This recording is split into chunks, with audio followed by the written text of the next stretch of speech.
Mayim Bialik said her years on The Big Bang Theory were grief-heavy and complicated, and her life has been just as complicated since the show ended. From backlash over her comments about vaccines to hosting Jeopardy and a podcast, Bialik's life has gone through some big changes. After achieving early success in her career as the lead character on Blossom, Mayim Bialik did something unexpected. She left the entertainment industry to pursue a doctorate in neuroscience. She ultimately received her PhD in 2007. However, after spending 12 years away from acting, Bialik decided to return because she was running out of health insurance. She told CTV, "I had a toddler and a newborn, and I had been a grad student, and my insurance was expiring. This is the true story. And I figured, if I can just get even a couple jobs here or there, I'll be able to get insurance again." So, Bialik auditioned for The Big Bang Theory with the sole goal of acquiring health insurance through SAG-AFTRA.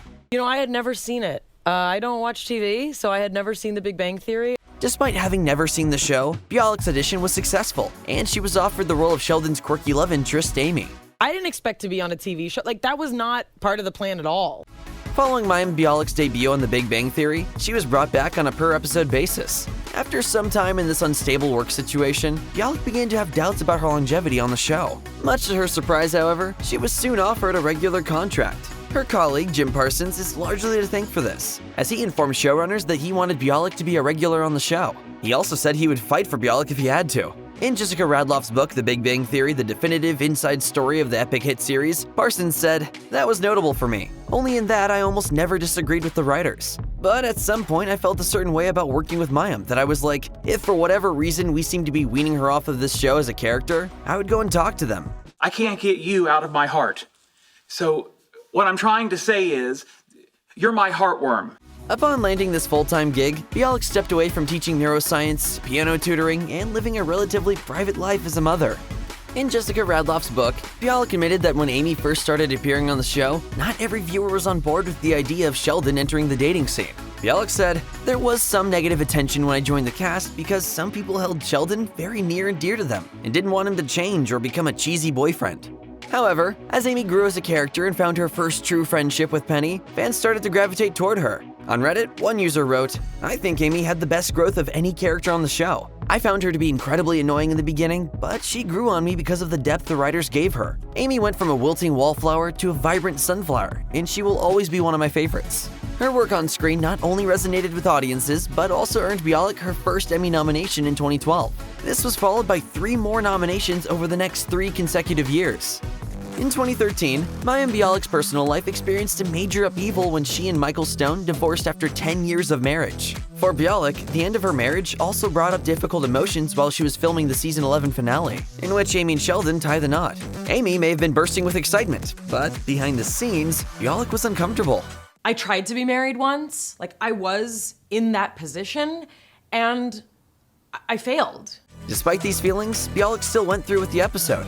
And it's possible her on-screen marriage helped Bialik move past her sense of failure, because a few years later, she began dating her current boyfriend, Jonathan Cohen. Though Mayim Bialik had no idea what she was getting into when she auditioned for the part of Amy on The Big Bang Theory, she found a home on the Warner Brothers set. So, when it came time for the show to end, she struggled to accept it. In a February 2019 Grok Nation blog post, Bialik explained how she experienced the 5 stages of grief as The Big Bang Theory approached its conclusion.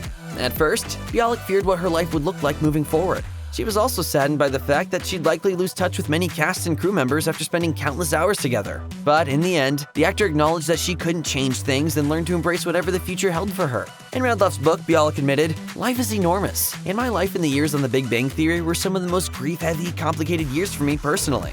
It was kind of like, okay, what next?" That had to be my attitude, and it still is. I would have been happy to be there until people weren't watching anymore. It didn't take long for Mayim Bialik to return to television. 2 years after The Big Bang Theory wrapped up, she began executive producing and starring in the sitcom Call Me Kat.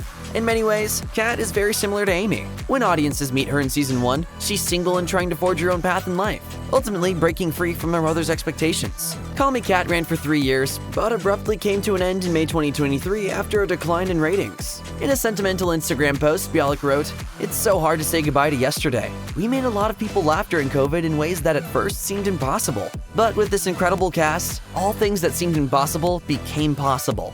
It's only natural that, given their status as the stars of a major television show like The Big Bang Theory, the public would be curious about the cast's personal lives. However, being in the spotlight comes with its challenges, which Mayim Bialik understands all too well. Over the years, her opinions about certain topics, especially vaccines, have received a lot of backlash. In 2009, she revealed that she hadn't vaccinated her 2 children after conducting research and having discussions with their pediatrician. More recently, Bialik said her kids are now vaccinated, but don't have as many as the average American child.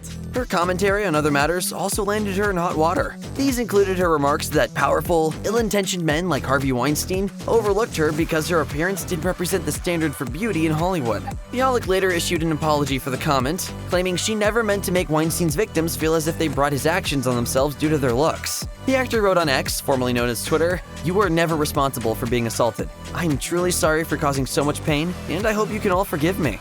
As The Big Bang Theory came to an end, Mayim Bialik feared she'd lose touch with her on-set friends and colleagues. However, Bialik has managed to stay connected with her former co-stars. For example, Jim Parsons was the reason she landed the lead role on Call Me Kat. On The Ellen DeGeneres Show, Bialik revealed that Parsons informed her that his production company was adapting Miranda, the British show Call Me Kat is based on, for American television. At first, Bialik thought he was simply informing her about his latest endeavor. She told Ellen, "I said, well, Jim, that seems like a really awesome project. Good luck, you've got my vote of confidence." And he said, "No, I'm asking because I want you to be in it." I was shocked because I think I'm very annoying. But however annoying I am, he obviously still wanted to work with me.